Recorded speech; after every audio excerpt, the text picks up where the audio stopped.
You're listening to Ask When, the podcast. Folks from all walks of life talk about their daily hustle and bustle, living and celebrating life, sharing tips on becoming champions, especially for those who are muscling mental and physical disabilities. Ask When, the podcast, with your host, who has mustered over 30 years living with cerebral palsy and going strong. Author and cerebral palsy advocate Wynn Charles. Ask When, the podcast starts right now.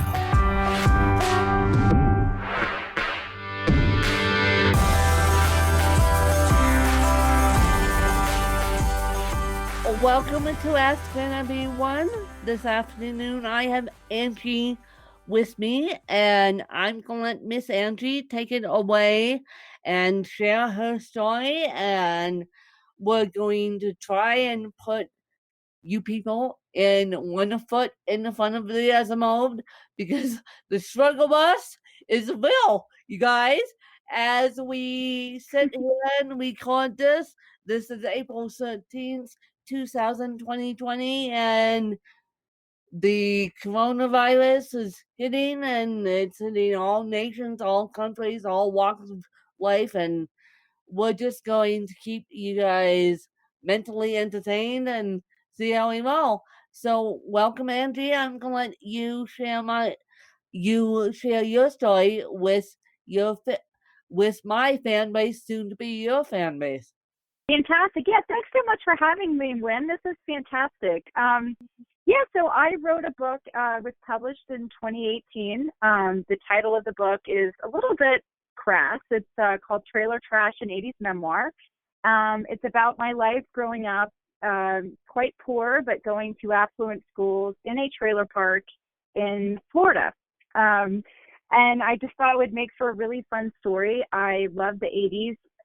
It's a lighter memoir. It's kind of along the same lines as David Sedaris, so it's not meant to be too dark, but finding humor in some of the hardest parts of existence, if you will, and just trying to find our way through society. As you know, Wynn, I mean, we all kind of struggle with that, especially today with the whole coronavirus thing going on. Yeah, exactly. And so, what made you want to write this book / publish this book?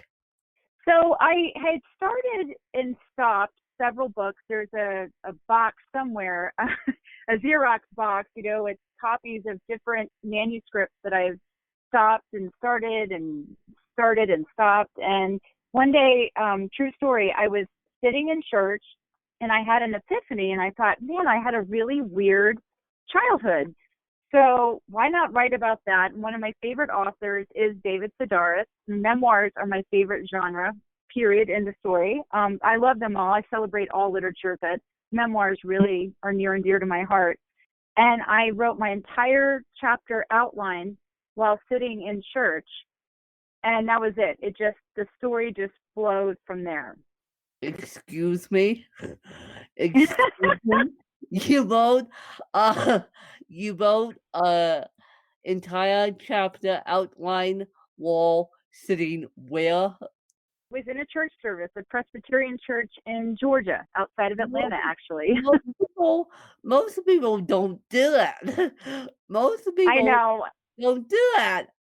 I know, and I did tell our minister that I did that, and he did give me full forgiveness for it, but it just it hit me. It hits you, as an author when you have a good story idea, it really does hit you like a bolt of lightning. You feel it. There's an energy to it that you feel compelled that this is, it's the right thing to do. And so it did flow out, and I did go through the entire service without disturbing anyone, but I did finish it before the doxology at the end. I did. True story. Well, funny enough, I had the outline of a book in my head. I had the book outline in my head on August 10th in no, August 9th in Denver, Colorado, in an ICU unit. Thank you very much. In an ICU unit, and I walked into this ICU unit. It was my it was my biological mom who was dying of meningitis, and Mm, this is gonna make me cry because it's gonna I'm be sorry, 20 Lynn. years in August. But I knew what I was walking into because I could hear it Mm-hmm. walking down the hallway. I could hear her screaming in pain, and she Mm, was induced in mentally induced coma, but I could hear help, help, help walking down the hallway.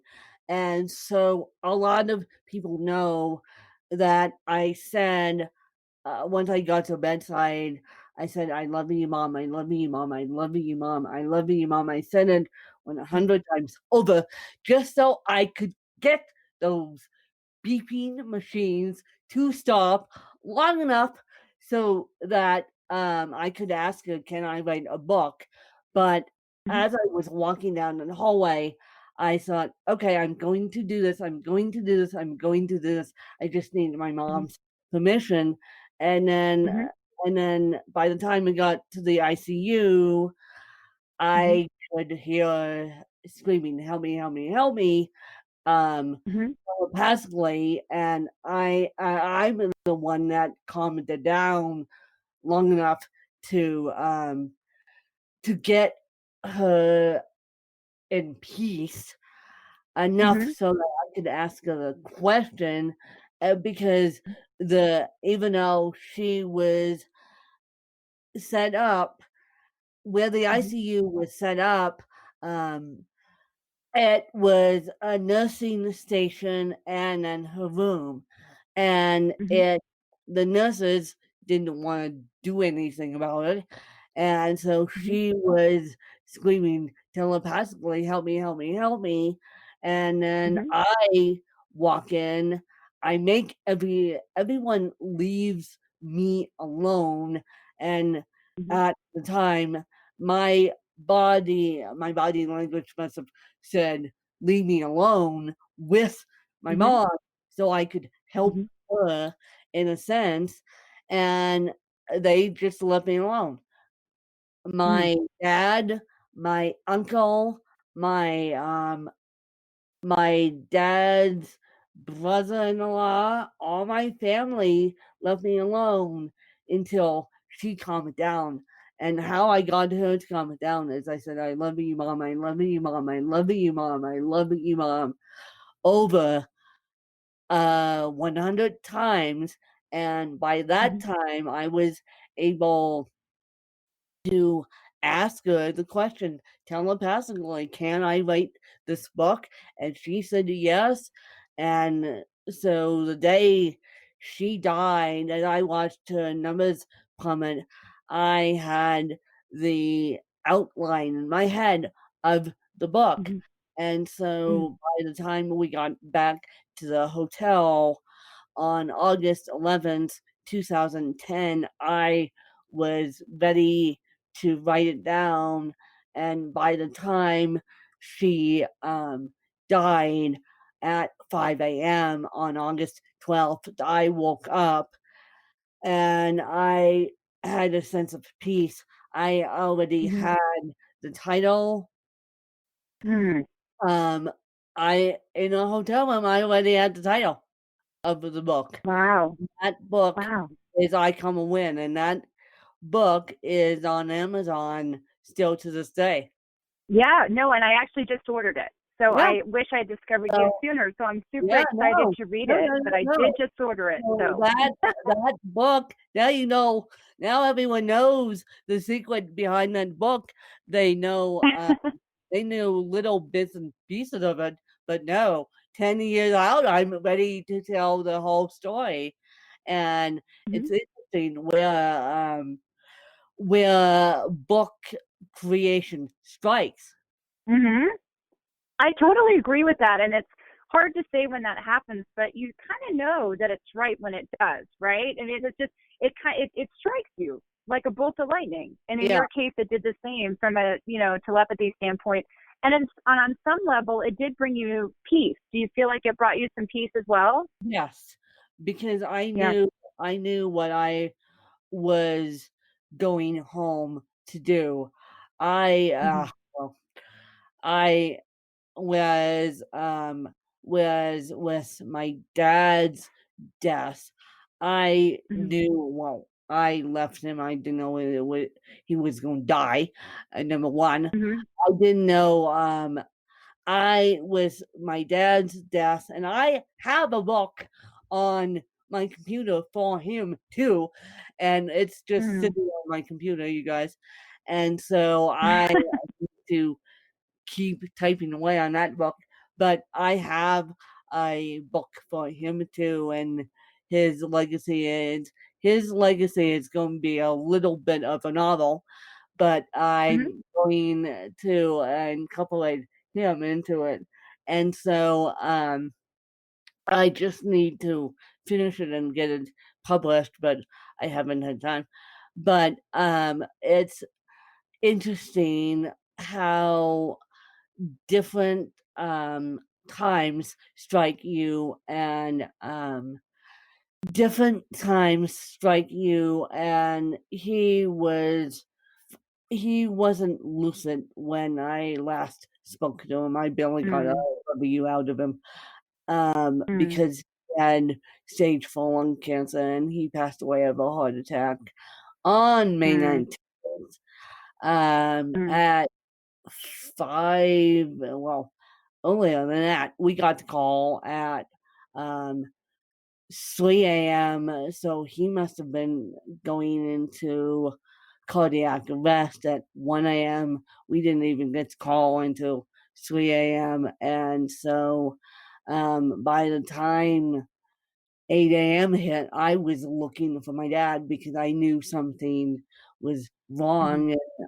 I was up here. The rest of my family was down in Denver. I had a friend staying with me, and I remember I've apologized to this friend profusely since, and this friend knew what was going on, but she didn't exactly know how to handle it, and so Mhm.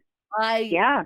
screamed at her. I said, "I'm the next of kin. I need to know what is going on with my dad." And by 9 a.m., I knew what was going on with my dad. My stepsister called me. My stepmom Mhm. and stepsister were down in Denver, and by 9 a.m., I knew exactly what had happened. And Mhm. yeah, and so I woke up. I woke up to my phone ringing because I was on his emergency contact list, but I also woke up Mhm. knowing that something was majorly wrong. Something was majorly wrong, and Mhm. I need to know now. And Mhm. that that didn't help, but Mhm.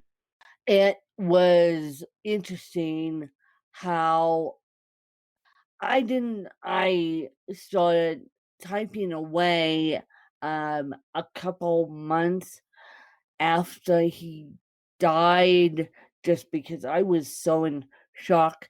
Whereas my mom, already had the title. I probably already had the title when I said I love you to him. Yeah. Yeah, I pretty much had I get my weird titles in weird places, you guys. So I have the title of this book, and it's gonna be a YA.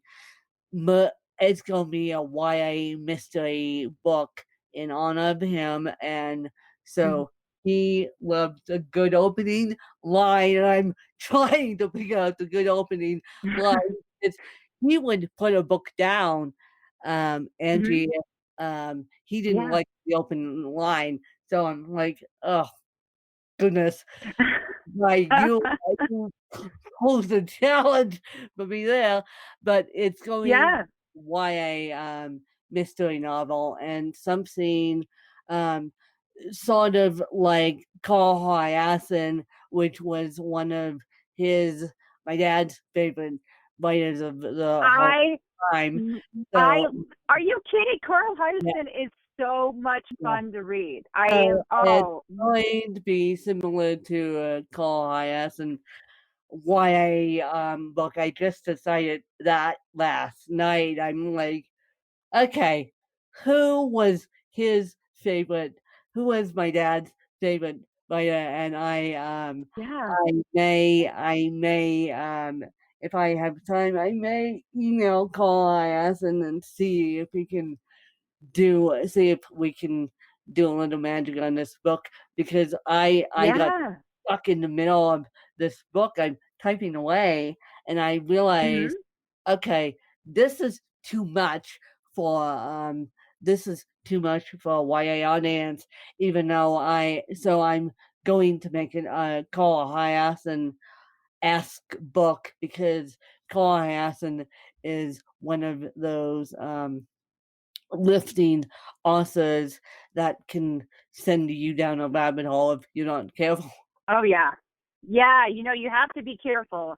But such good storytelling and ripped from the headlines in Florida. Yeah, I grew up yeah, in no, Florida, so no, I exactly, get where it comes from. Yeah, no, exactly, those stories. I know. exactly. Well, what No, a great so tribute to your dad. yeah, That's well, awesome. I just have to now finish it. It's sitting on my laptop, and I just have to finish it. And my goal, you guys, is to finish it by November 1, um, Ooh. 2020, which November 1, my publishing date is November 1. November 1 would have been his birthday. So tribute to my Oh. dad and November 1, Cole Hyacin style book, and we'll see what happens.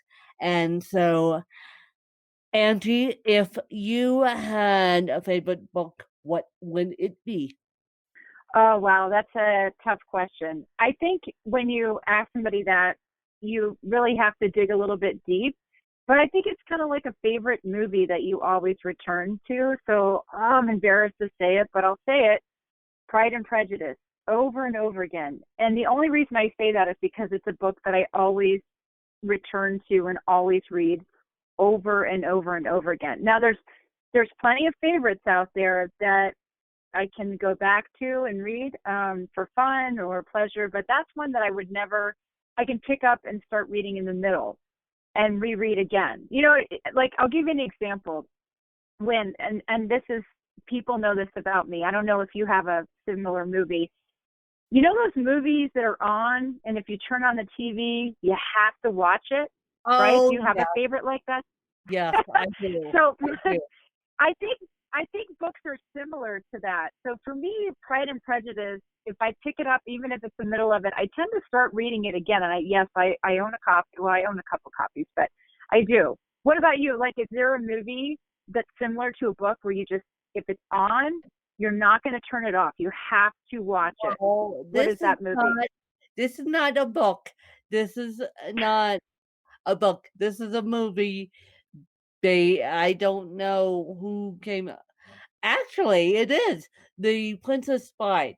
The Princess Bride. I Oh, have not yes. read the book yet, but I Okay. have seen the movie 100 times. I actually, for my English class, you guys, I actually had to do analysis on the movie.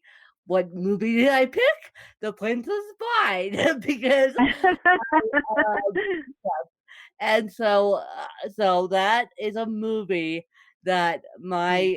my favorite one of my favorite movies, and the theme song by Mark Knopfler slash Willie DeVille, Storybook Love. I had always associated storybook love with something Mhm. else, and I Hmm. never knew where storybook love came from Mhm. until my stepmom and dad got engaged, and they were supposed to get married, but that didn't Mhm. happen. And Mhm. so my stepmom goes, "When? Do you know where Storybook Love the song came from?" And I'm like, "No, I always associated it with my stepmom and my dad." And Mhm. she Mhm. goes, "Well, I there's actually a movie that you should probably see." And the first time it was on, she of course turned Mhm. it on, it stayed on, and I fell in love with it too. And it's like, oh Oh. my goodness. Now I know where the storybook love comes from, and it's like, oh my goodness. So the storybook love. And so I'm Aw. like, okay, now I know where this movie is, but that's one of my all-time favorite movies, and it's done in the 80s, Yeah. yes. So, Yeah. Yeah. and I so love in the 80s. love Bring it on. the 80s. Look it on. Yeah. And so if your best friend had to write a book about you, what would the title be? I'm sad to say it would probably be the same title of my memoir. I mean, a lot of my friends have been very supportive of this book, and I'm so grateful for that.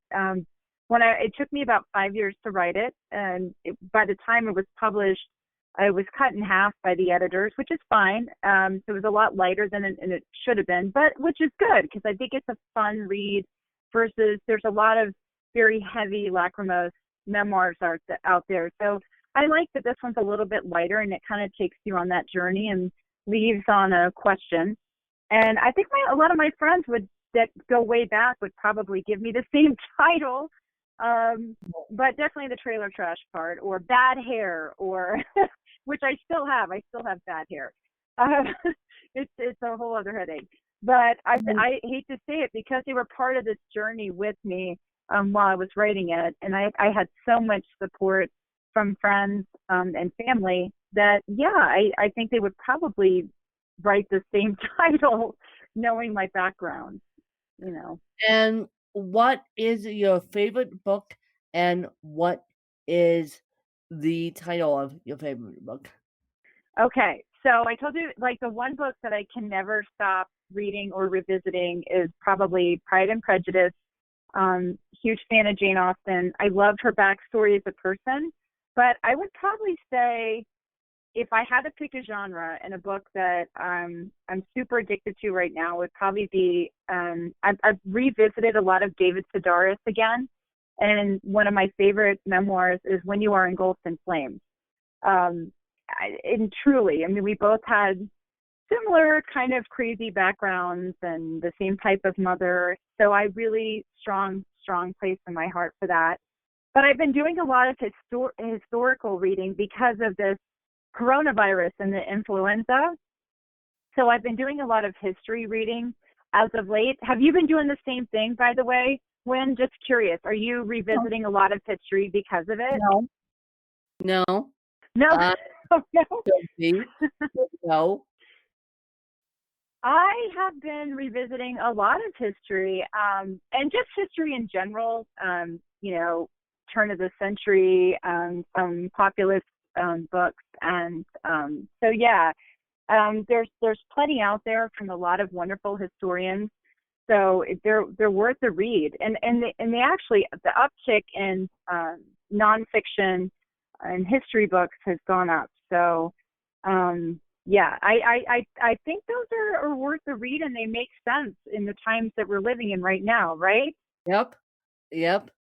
Someone said So a couple weeks ago were in a Stephen King book. And I'm like, oh my goodness, we're in a called a stand. And I'm like, "Oh my goodness, Stan, I will not delete a Stan Well, in my life because, Stephen why? King, I love it, but Stephen King scares me. I had to put it down. I had to put, Shining down because I got scared. Really? I Yeah, mean, well, okay, so everybody's I don't know. So Stephen King is, I mean, he's a little bit different, right? I mean, you're either into that type of book or you're not. I will tell you that I I'm not a huge fan of horror, but he wrote The Shawshank Redemption, which by the way, Win, is a great film as well. That I've read the book and I've seen the film a gazillion times, and I truly enjoy both. But I have seen that there's been an influx of that lately. People that are reading Stephen King. I'm not quite there yet. I mean, like I said, I thought The Shawshank Redemption was probably one of his best. I thought it was good. I didn't like the films as much, but I thought it was quite good.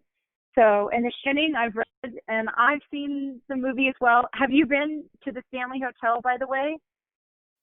where is that? It's in Estes Park. Yeah, you live in I Aspen, right? know. Oh, oh my goodness. I think I I think I have. I think I Okay. have. Oh, Yeah. oof, that's a Yeah. lot. When That's when a little when scary. That I yes, didn't mean I to have. freak you out, When. That's a little scary that a Stephen King book is based here. For those of you that don't know, I'm in Colorado. So Stanley Hotel, geez. No wonder no wonder why I didn't want to walk in there. Yeah, oh boy. Okay. Okay, now I need to I go. didn't mean to scare you, Win. I'm sorry about that. So I'm gonna plug a Now couple of yeah, books on. now I need to go back there and face my just a little bit. No, Say, but that's okay. I am gonna say this. I do think there's an importance right now during the coronavirus, and now that we're all kind of hunkered down and we're stuck at home. I'm gonna plug a couple of friends' books that are noted historians that I think are worth the read. And I know that we're Coloradans. You and I are both out west, right? So I'm outside of Denver. But there is a book called Reconsidering Southern Labor History, Race, Class, and Power by Matt Hild and Carrie Lee Merritt, and it's an excellent read. It kind of gives you some insight into what's going on right now, what's happening a little bit with the 1980. Well, it's not about the 1918 influenza. Please let me just be very clear about that. But it does talk a lot about class and who's impacted and kind of how that's leading up to the states that are most impacted by the coronavirus right now. Yeah. So I definitely think that's worth a read. Especially if you're locked at home, there's not a whole lot to do. It's a great time to kind of sit down and focus. And then I would also say, outside of that, it's okay if you want to read Stephen King. It's so funny. You and I are we are on the same page with Stephen King. I have to sleep at night. So I'm not going to read. No. No, We have Stephen King. No. Right. So No. I'm having a hard enough time sleeping as it is, and he's such a good writer that I don't think I can really pick that book up just yet. So I need I need to get through it first. Yes. I'm also I'm watching a lot of documentaries as well. So, but yeah, so just shameless plug there as well. So, yes. And as we wrap this interview up, do you have any Mhm. questions for me? I absolutely do. So you are a Coloradan, right? I just wanted to know, how are you? What are your views right now as far as staying at home as a disabled person? What does that look like? What does your community look like, and how are you responding as a community to it? Well, number one, I am lucky enough that I have a disability and I need 24-hour care. So Okay. I am lucky enough that I have essential workers here with me through actually 7 days a week. So I have my Great. aides with me as essential workers 7 days a week. I also have my stepmom, which I'm lucky enough that she does the overnight care in case I need anything. Which yeah, but I am lucky enough that I can still employ people enough Mhm. so that they can keep their jobs. Now, as a disabled person, I keep myself busy with school. I keep myself busy doing podcast interviews as Mhm. well. But Mhm. the thing that's really driving me nuts, and I want you guys to stop using this terminology because you guys keep using this terminology, and this is a old expression called shut-ins, and Oh, what shut-in. they Yes. um what they say is a disabled or shut-ins. Can you please stop using that terminology? It drives me nuts. It drives me absolutely bats. We're not gonna.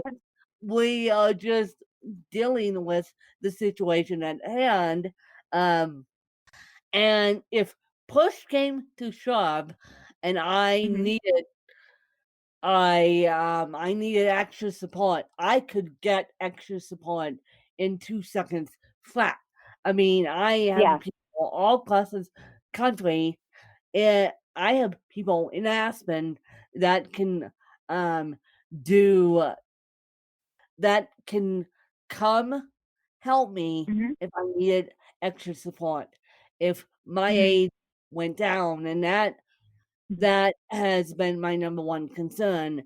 If my aides go Mhm. down, what am I going to do? Luckily, I have my stepmom, but if everyone goes down, what am I going to do? And so Mhm. um, I can call those people that can Mhm. come and help me if if I need to. I have Mhm. a Rolodex of people that can help Mhm. me, and Mhm. some of them, if push came to shove, would have to make a drive. But Mhm.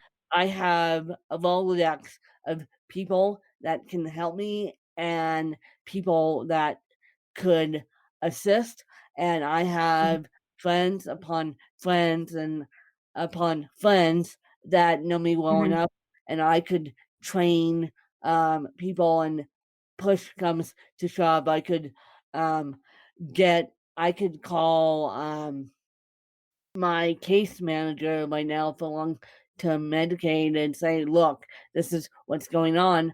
Help," and she can help. I have friends that are in the system that could help, and so I'm lucky. I don't take that for granted day in, day out. I do not Yeah. take being a full-time content creator for granted. I do not take essential work for granted. I do not Mhm. take anything for granted now. I am on whatever. It's so funny, you guys, because I am my background is Irish, and so the meat and Oh. oil famine has come into play again, and so whatever Mhm.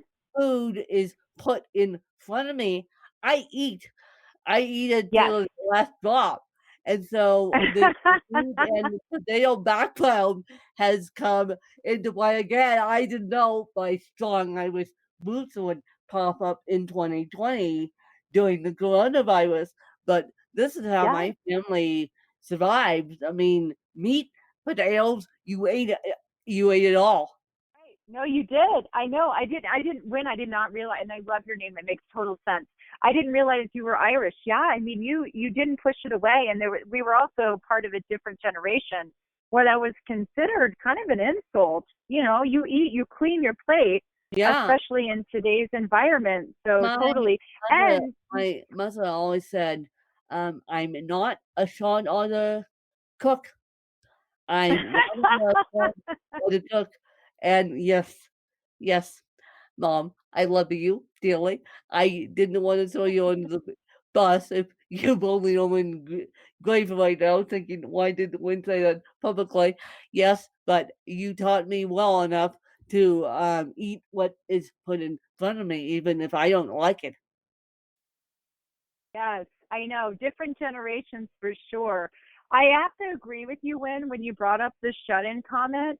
Every time I see somebody using that, and I'm not naming names on social media, I love you guys, I love you all.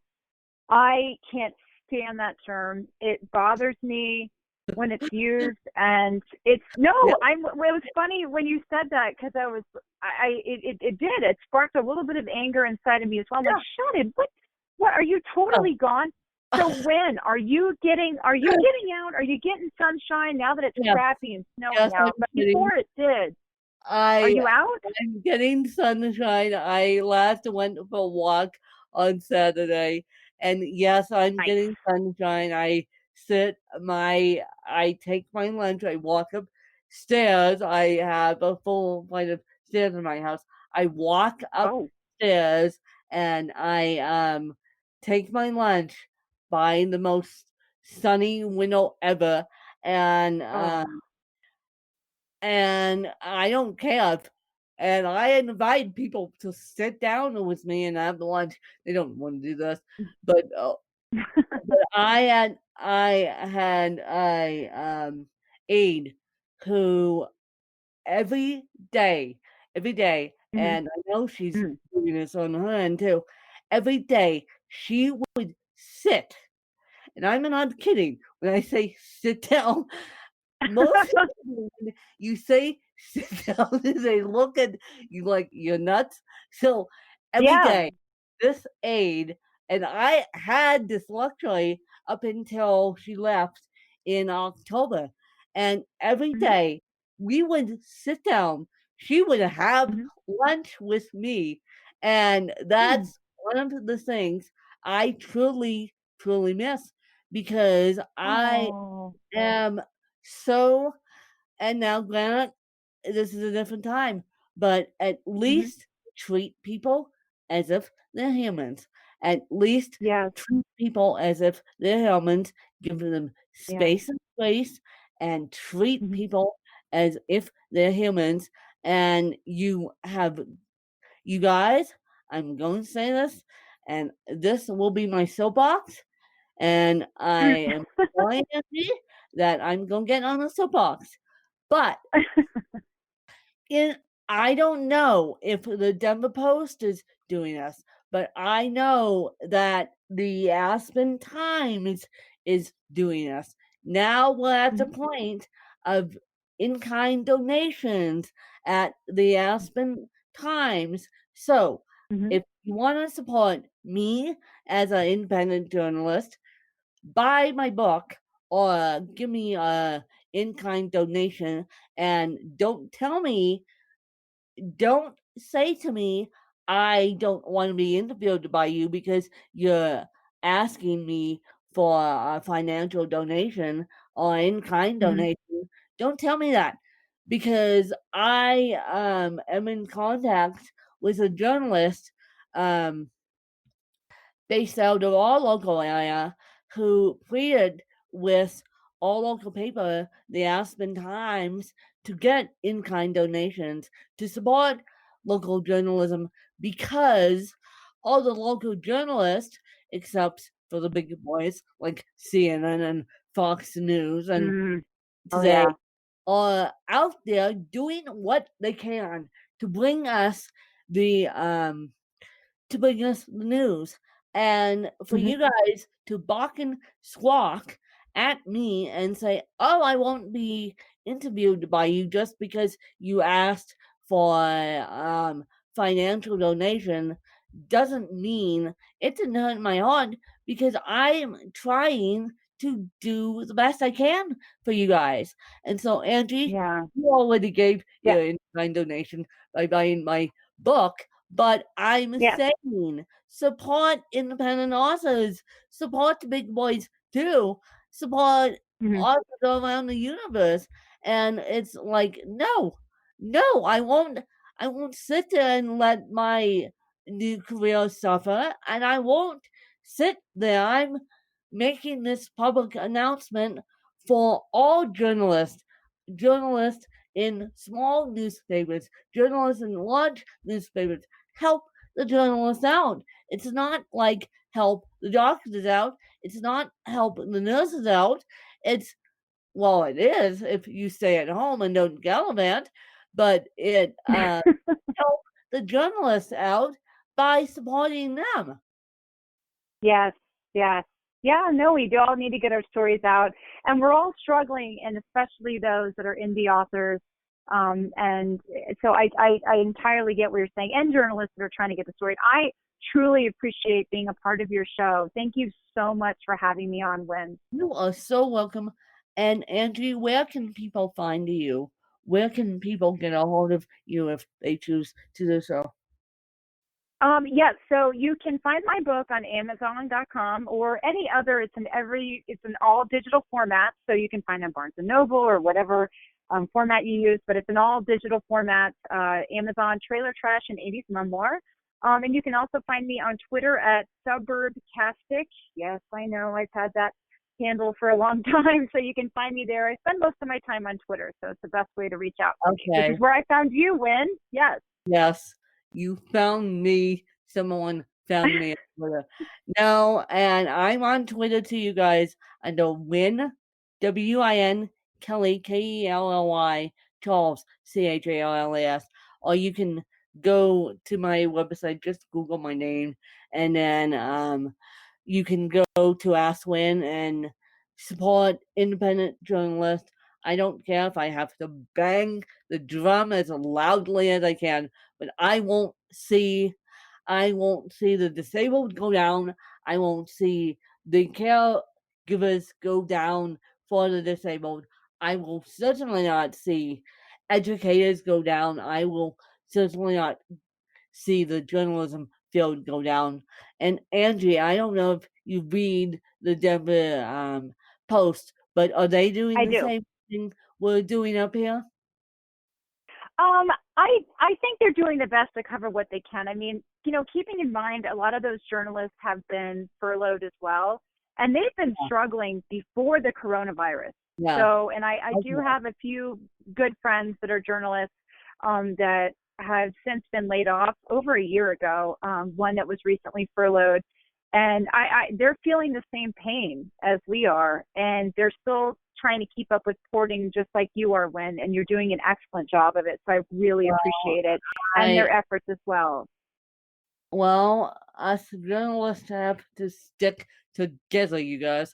So if you see, and I know I have listeners all across the country, if you see the logo hometown paper asking for in-kind donation and asking for help them. Thank you very much, so that my career doesn't go down with the ship.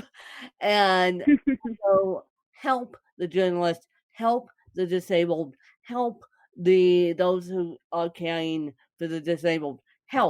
Just help where you can.